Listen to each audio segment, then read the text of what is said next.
It's been revealed that associates of Donald Trump may have been spied on after all. The chief of the U.S. House of Representatives Intelligence Committee says their communications may have been picked up, but part of a wider surveillance operation. Recently confirmed that on numerous occasions, the intelligence community incidentally collected information about U.S. citizens involved in the Trump transition. None of this surveillance was related to Russia or the investigation of Russian activities or of the Trump team.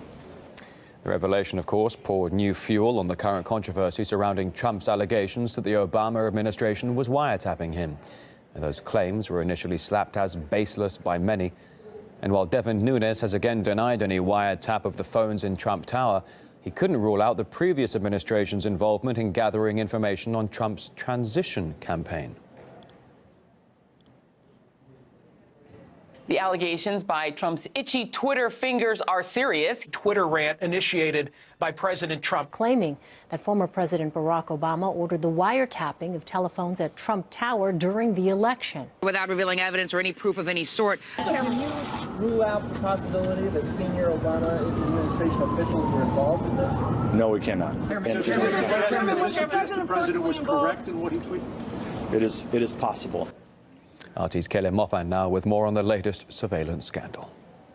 Those words from Nunes indicate that not only was Trump surveilled, but that this surveillance had nothing to do with Russia. It was surveillance that was not related to Russia. Now, ever since Trump tweeted out on March 4th that he was being surveilled, he had been surveilled by the previous president, by President Obama, his statements have been challenged. Ever since he tweeted it out, President Obama has come forward and said that these statements were inaccurate. Various intelligence agencies have also challenged Trump on this claim. Most recently, we heard from FBI Director James Comey, who testified before the House Intelligence Committee.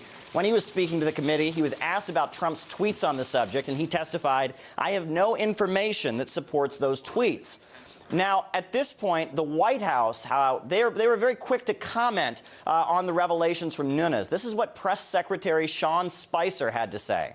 I do think it is a starting revelation, and there's a lot of questions that need to get asked. I think it's interesting.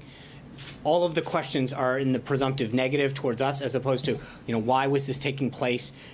Why were people surveilled?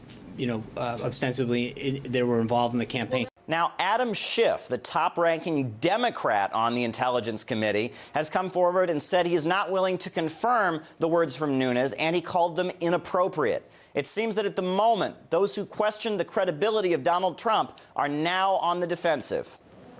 As Caleb mentioned right there, the top Democrat on the committee has slammed its Republican head for revealing this information. He says it could undermine the investigation into the Trump team's alleged collusion with Russia.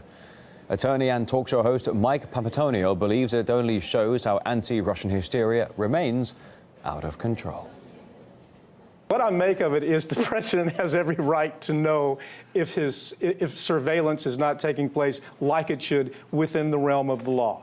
He has every right to know what's going on. It has nothing to do with Russia. And one other point, Ed, I think it's really interesting the way they take it away from the substance. The substance is, what did they do?